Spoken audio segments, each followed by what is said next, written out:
Ladies and gentlemen, hey, hi, how you doing? Welcome back to the channel. Thank you so much for stopping by. The Season 1 Reloaded update is now live in Modern Warfare 3 and Warzone, and with it, we got a bunch of new patch notes to break down associated with the 1.37 title update. So, as we dive into all the notes, if you enjoy the video, do me a favor, drop a like on it. It is always seriously appreciated, and of course, if you're new here, you want to guarantee that every single day you are up to date with news, updates, patch notes, meta breakdowns, and of course, all the best loadouts. Be sure to hit that subscribe button and turn on those post notifications. But we're starting here first on the multiplayer and zombies page. We'll then head on over to the Warzone patch notes as well, and we've got a lot to break down here. So of course, because this is a reloaded update, we do have some new content here. It's not just straight up patch notes. Multiplayer's got a brand new 6v6 map in Rio. We also have some new operators debuting through some upcoming operator bundles from the boys. We've got A-Train. We also have Firecracker. We got a couple of new mode updates here. Headquarters, we of course have already seen before.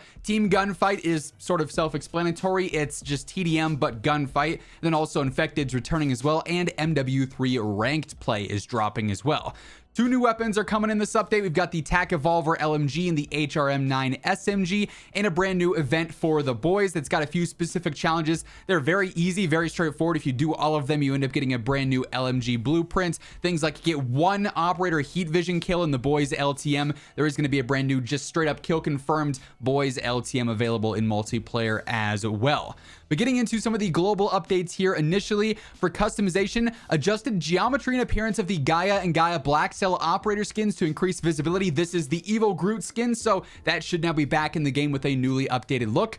The familiar camo in Poison Frogs category will now appear as intended. Unobtainable calling cards are no longer displayed in the premium category. The equip to all button from the battle pass will now ensure customizations are applied in private match. They fixed an error that prevented the endowment pack to be purchased. Resolved an issue in which several camos failed to apply in the Holger 26 LMG. Resolved an issue in which users are unable to navigate through an operator skins while using a controller. The fossilized weapon blueprint no longer displays inconsistent camo coverage, and they fixed several issues with various different blueprints blocking players from equipping things. So the bone structure blueprint, the lethal expressions blueprint, the blam blam blueprint, and the Empire Guardian blueprint as well. Now into some of the multiplayer specific updates here for UI and UX. Faction emblems are now displayed while viewing the scoreboard. Minor visual adjustments to the prestige animation are also in the after action report now. In Gunsmith, they corrected various different inaccurate pros and cons. You love to see that. Revised several attachment descriptions and addressed multiple issues with equipping conversion kits that resulted in you basically not being able to put on certain attachments. That's a big W there. They resolved different issues where you could be kicked back to the main menu on different other sub menus, so just small quality of life updates there. Completing a mastery camo challenge for the pickaxe will no longer cause the menu to unexpectedly appear, and the accessibility preset to enlarge text will now work as intended. For gameplay updates here, spectating in the third person's perspective is no longer allowed in Control, Cutthroat, S&D, or War. Inspecting dual wield animation for melees will no longer cause one arm to remain still, and they adjust an exploit that allowed weapons to be fired faster than intended if using a semi-auto fire type. For audio, teammates will no longer play enemy sound effects upon sliding and landing. Absolutely awesome update there. Improved footstep audio for players walking on puddle surfaces. Resolved issues with the infiltration sequence on certain maps. For spawns, they updated a couple small things here with kill streaks. For progression, they fixed issue that prevented progression of several different challenges in their tracking. Resolved a bug in which players do not receive prestige emblems. Corrected unlock requirements displayed for several weapons and attachments. One shot, one kill score event is no longer awarded when an elimination is achieved with 2 handguns, and they added a missing mastery emblem for the MTZ 762. On maps, they did various different spawn and exploit updates. So Estate got some updates, Derail got some updates, High Rise got a whole bunch of updates and different changes with the hard point locations there. Invasion, same deal there, reworked hard point capture point locations, sizes, and associated spawn points. Same deal on Karachi and Scrapyard. Skid Row got improved collision to prevent the recon drone from accessing unintended locations. Subbase got some hard point updates, Terminal got some hard point updates, Underpass got some hard point updates, and then War also has a new update. Players can no longer exit the playable area using deployable cover. For modes, in Infected, using a field upgrade will no longer cause it to become disabled for the remainder of the match, and the deployable cover field upgrade will no longer fail to deploy upon attempted placement. In S&D, sliding while planting or defusing a bomb site will now put the player into the crouch position rather than standing. Now we've got our multiplayer weapon updates. Keep in mind, these are all separate from Warzone. Warzone's going to have its own weapon updates that we'll get to here momentarily. So on the rifles, the SVA got a damage buff on its maximum damage, which is its close range damage. The Holger 556 increased sprint to fire time. DG56 decreased the maximum damage range and decreased the medium damage range, so some slight nerfs there. The FR 556 increased the medium damage range a little bit. On the MCW, increased the sprint to fire time, so it's going to be a little bit slower there. The Cyclone long barrel also saw several specific updates. The Regal heavy stock saw several significant updates, basically adjusting the control there. The Jack Raven kit, they also increased the arm multiplier and the hand damage multiplier there, so that'll be a little bit stronger now in specific. On the STB 556 from MW2, so we're actually seeing MW2 updates. Increase the maximum damage range, increase the near and medium damage range, and the medium damage range in general. Kastov 762 increased the lower torso damage multiplier and the leg and foot multipliers as well. The Chimera increased the near medium damage. Tempest Razorback increased the maximum damage range, and the lower torso damage multiplier, so all buffs there. The FR Advancer got a buff to its maximum damage, but a decrease to its maximum damage range. The M16 oh wait, no way, we're nerfing the M16, right? They nerfed the upper torso damage multiplier, the arm multiplier, the hand multiplier, the sprint to fire time, so that's a buff. They also decrease the ADS time, so that's a slight buff as well. But interesting that they're making the M16 a tad bit worse there. The Kastov 74U buffed the minimum damage, increased the near to medium damage range, and buffed the medium damage range as well. Then the 545 increased the medium damage, decreased the maximum range, and then also decreased the ADS time. For battle rifles, the Sidewinder decreased the recoil and gun kick while firing. That's a W because the Sidewinder's recoil is atrocious. The Lockman 762 increased the maximum damage from 44 to 52. Full auto fire type also saw some nerfs to its damage multipliers for the torso. They did, however, buff the arm and hand multipliers. Cronin Squall increased the maximum damage, so that's a slight buff there. FTAC Recon buff to its lower torso multiplier, also a buff to its ADS time. Full auto, they actually ended up buffing it all across the board with its various different multipliers.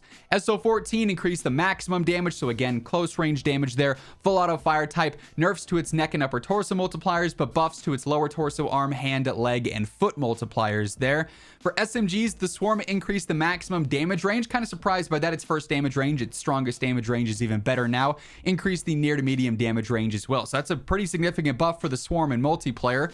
The Rival 9 decreased the horizontal recoil, so that's easier to use now. The Striker increased the maximum damage, so it'll be even better up close on the Striker 9 in specific there.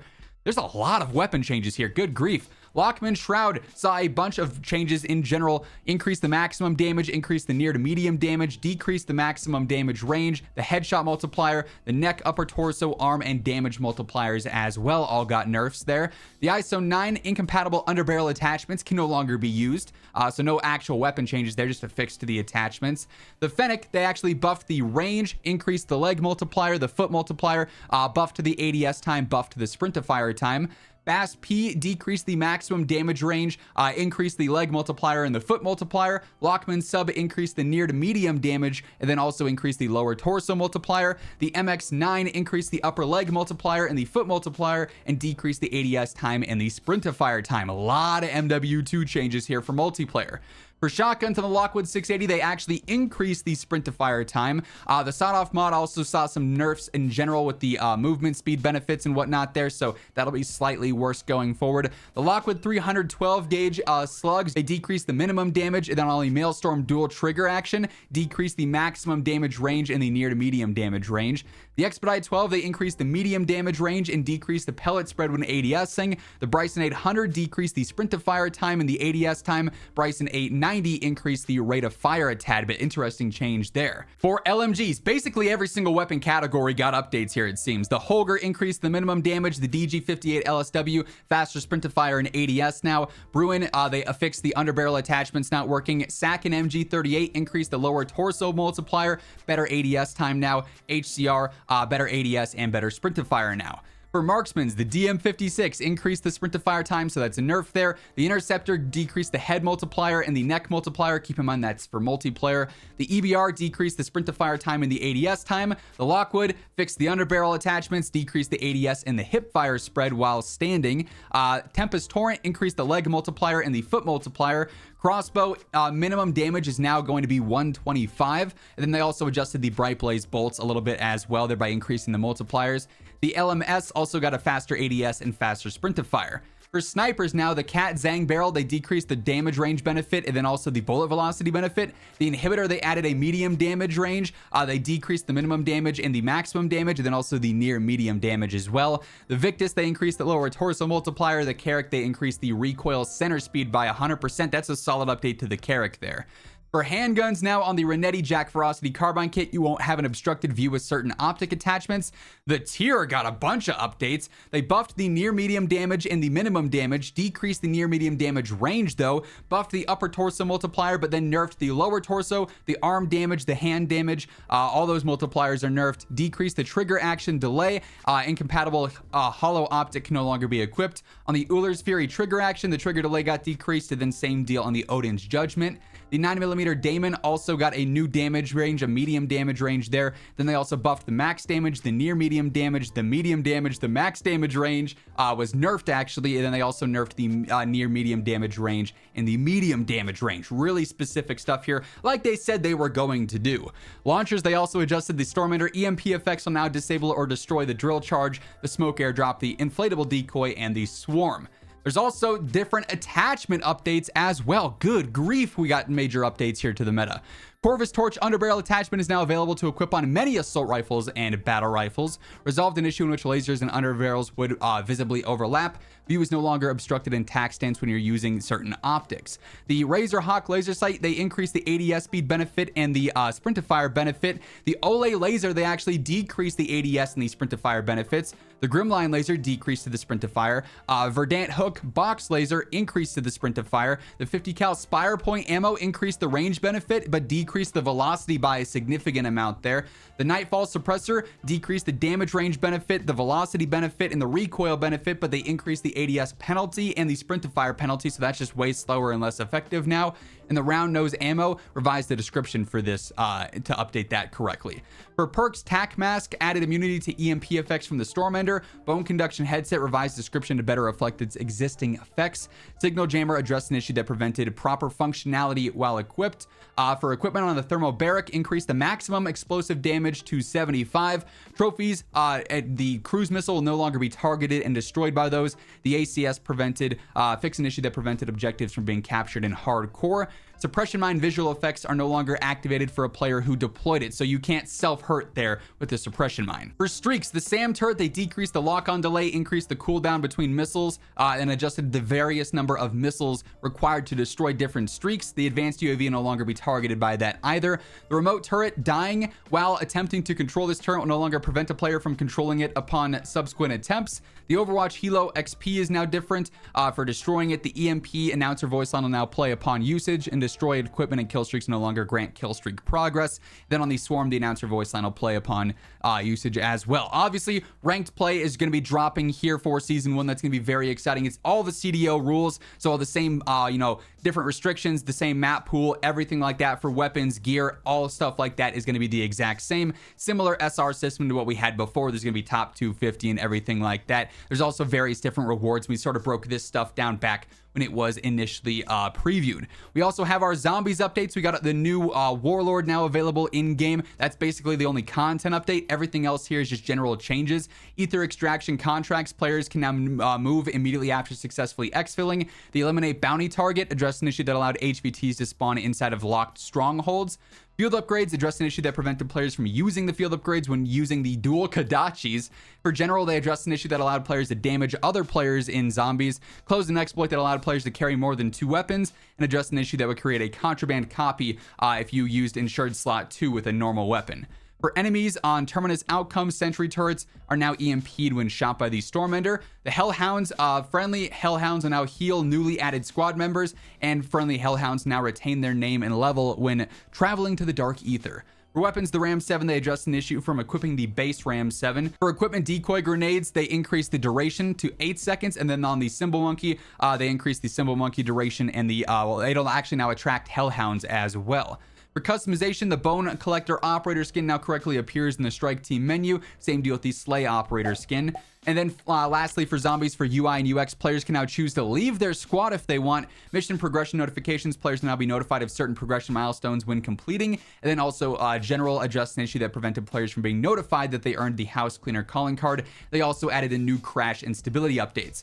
So those are all the multiplayer and zombies changes. Now let's head over to Warzone. So here we've got our January 17th update. It's all the same customization updates that we just saw because those were global issues, obviously, that were fixed across the board. But then we got our Warzone specific updates here. We do have the brand new Night Vision Gulag variant event. This can happen randomly, just like cash drop or other stuff going on there. Overall map polish. In an effort to provide players with a smoother, more immersive experience, our teams have put in extensive effort towards identifying and addressing various concerns with map geometry. We're happy to share that thus far we've fixed over 50 mantle spots, 50 mounting spots, fixed over 150 areas affected by clipping, fixed over 20 known exploitable areas, and improved lighting in 43 buildings. Impressive changes there. I hope they're noticeable in game. Part of our commitment to Warzone is the continuous monitoring of community sentiment, player engagement data, and the pursuit of fun new experiences. Among the recent additions, Urzikstan Resurgence stands out, gathering a bunch of players basically. We understand that with a large diverse player base comes map preferences, but we prioritize introducing and rotating in modes that perform exceptionally well to ensure an enjoyable experience. So this week for the playlist, starting tomorrow, we're going to have Urzikstan solos, duos, trios, and quads for Battle Royale.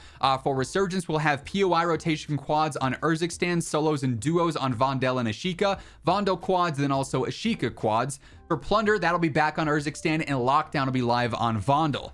Weapon adjustments. In Season 1, we witnessed a number of powerful builds across the entire spectrum of weapon classes. With this update, we're taking a close look at some of the notable standouts while giving some much needed attention to those which might need help. In an update coming in the near future, we'll also be shipping additional changes to the MTZ Interceptor and reducing the medium to long range viability of the Wasp Swarm. So we've got more weapon updates inbound, I guess. For assault rifles, initially, the Holger 5.56, the max damage, its close range damage was buffed. The M13B max damage was actually nerfed. Its near and mid damage was also nerfed, and then its minimum damage was reduced or nerfed there. So M13B gets some general nerfs. MCW max damage was actually buffed, near to mid damage was buffed. The long barrel, the cyclone barrel damage range benefits are reduced, velocity benefits are reduced, hip fire and tack stance penalty reduced, sprint to fire penalty increased. Then on the heavy stock, gun kick benefit reduced, horizontal and vertical benefit reduced, mobility penalties increased, sprint to fire penalty increased. On the battle rifles, the MTZ 7.62, near and medium damage was reduced and minimum damage was reduced. Anyways, the MTZ 7.62 ended up getting nerfed all around there. Probably worth it because, as we talked about before, thing was pretty nuts. For LMGs, the Bruin, the max damage was nerfed, the minimum damage was nerfed, so that'll be weaker across the board. The DGLSW, max damage nerf, min damage nerf, so again, weaker across the board. The Pulamyot Aftermarket, max damage was reduced, minimum damage was reduced, so that'll be less effective now. And the TAC Eradicator, max damage reduced, minimum damage reduced. This makes all the LMGs slightly less effective here for close range and for long range. This means hopefully more rifles are going to be in the mix now for the mid to long range. For SMGs, the AMR9, it got a max damage buff, a near to mid damage increase, and a minimum damage increase. So buffs all around for the AMR9, much needed there. The ISO 9mm from MW2, max damage nerf, near to mid damage nerf, mid damage nerf, far to mid damage nerf. Nerfs all around for that. The Rival 9, slight reduction in horizontal recoil, and the Marauder stock aiming stability benefits were reduced. The Striker 9, near to mid damage buff, min damage buff as well, so that'll be slightly better now for like sniper support and whatnot. Then on snipers, on the Cat AMR Zang barrel, range benefits reduced, velocity benefits slightly reduced. We also got some slight attachment updates here for ammo. Initially, same deal that we saw over in multiplayer, essentially Spire Point rounds, worse range, worse velocity added now. On the Dragon's Breath, near to mid damage has been reduced, mid damage has also been reduced. On the 12 gauge Dragon's Breath, basically same deal there as well.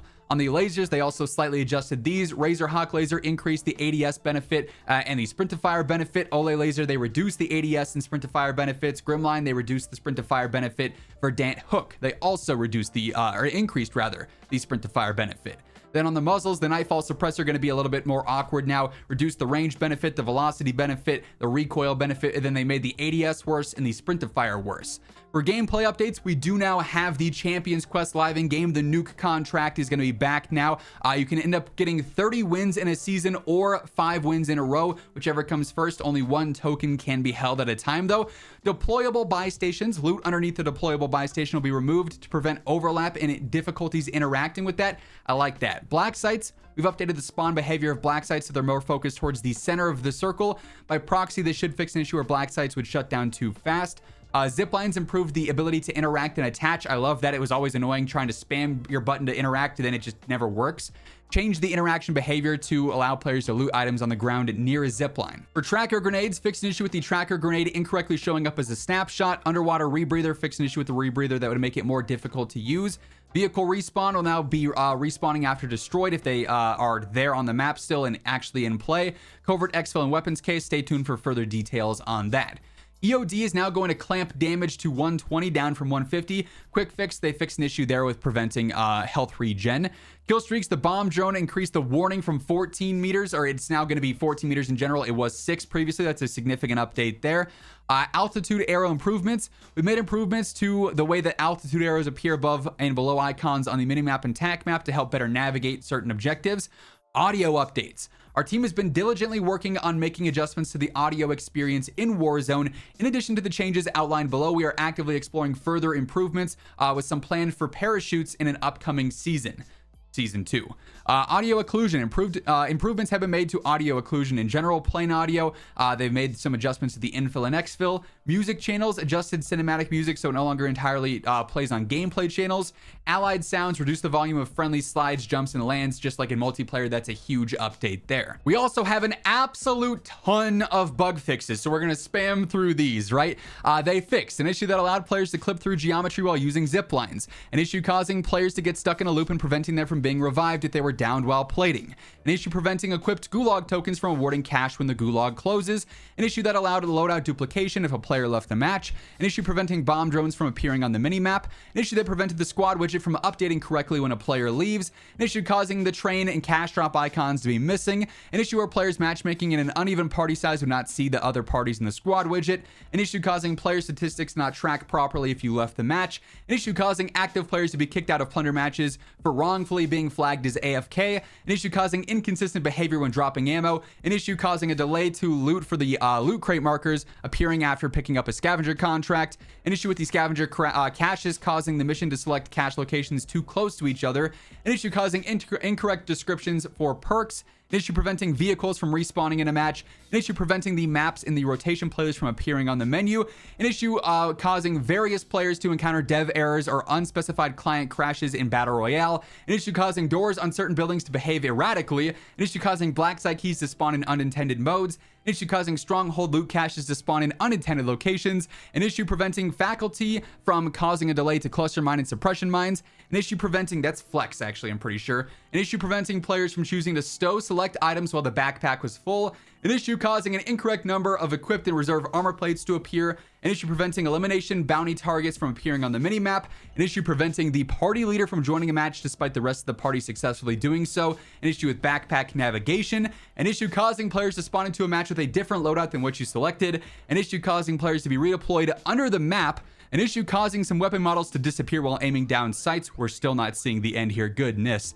An issue with the number of available charges after deploying the rebreather. An issue causing all voice chat to be disabled. An issue causing the squad widget information icons to overlap the health bars. An issue that was wrongfully awarding players the pacifist accolade. An issue allowing players to skip animations with the portable redeploy drone. An issue causing ping markers on the compass at the top of the player screen to appear under the compass text. An issue allowing the heartbeat sensor to be used after the battery is depleted. An issue with the text overlap on the menu for challenges and tokens. An issue causing the gas mask HUD effects to remain on screen. An issue that caused players to lose the gulag despite successfully using the ascender. An issue causing playlist buttons to queue a player for other modes than the intended one. An issue preventing the countdown sound and text from appearing live in the lobby. An issue causing a dev error when attempting to rejoin a private match. An issue causing incorrect player levels to appear on calling cards. An issue causing field upgrades to disappear while looting during a DDoS. An issue causing missing or incorrect mode names in private match. They fixed several issues causing clipping or improper placements of weapon parts when you're holding a gun. Several issues with improper texture or model behavior. An issue causing improper floating loot to overlap. Several issues with weapon blueprints and textures. an issue causing incorrect or missing text when sending whispers, an issue with the leaderboard causing highest win streak to appear as highest kill streak, an issue preventing the progress bar from appearing during data heist, an issue causing the menu to perform poorly or occasionally black screen, an issue that would kick a player back to the main menu when operating, or navigating the operators rather, an issue causing extended respawn times to the live lobby following multiple deaths, an issue causing weapon reserve ammo to appear in gunsmiths, an issue causing that would cause unintended behavior during infill if a player was previously tethered to an ascender, and lastly, an issue causing plate carriers to appear in game as armor vests. I'm out of breath. And that being said, those are all the changes for Warzone. A lot of patch notes. Multiplayer weapon changes, Warzone weapon changes, and apparently even more to come for Warzone's meta updates as well, which is definitely good news. We'll be on the lookout for those. But that being said, if you enjoyed the video, do me a favor, drop a like on it. And of course, if you're new here, be sure to hit that sub button on your way out. But once again, thank you so much for tuning in. And until next time, take it easy, have an awesome rest of your day, and I'll catch you later. Peace out.